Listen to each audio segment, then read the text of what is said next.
visible differences that you may have noticed about this room? Anything that strikes you as different about this room compared to the one that you saw downstairs? What about the size of the room? Fewer numbers. Yeah, fewer members. There's a smaller chamber. That's a big difference. Are there any differences about the desk in this room? Individual. Individual desks. They have individual tables here.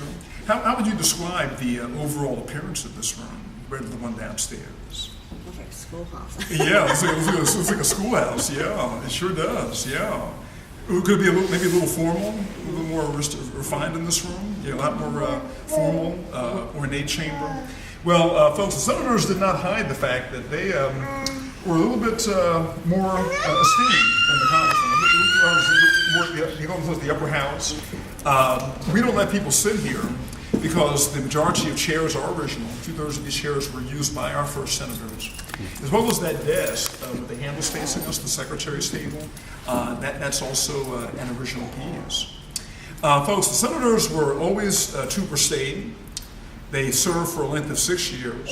The difference, however, is that at the time, the senators were not elected, they were appointed. We don't get to elect our senators into the 20th century, 1913. And I also wanted to mention that for those of you who voted for Thomas Jefferson in that recent election, please don't have pity on Thomas Jefferson. Although Adams won that election, according to the rules of the time, because Jefferson received the second highest number of votes, what does Thomas Jefferson now become?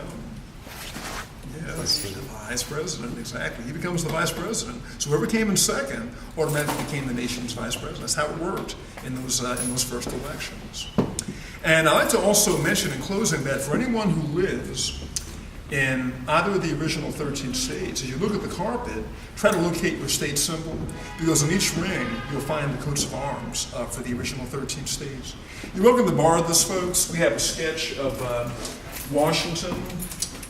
He's surrounded by the state seals. If you hold the picture this way, you can use it to identify the symbols. They're arranged in order from north to south on this particular carpet.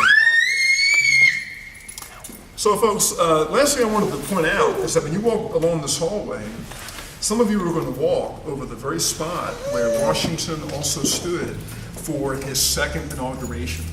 First inauguration occurred in New York City.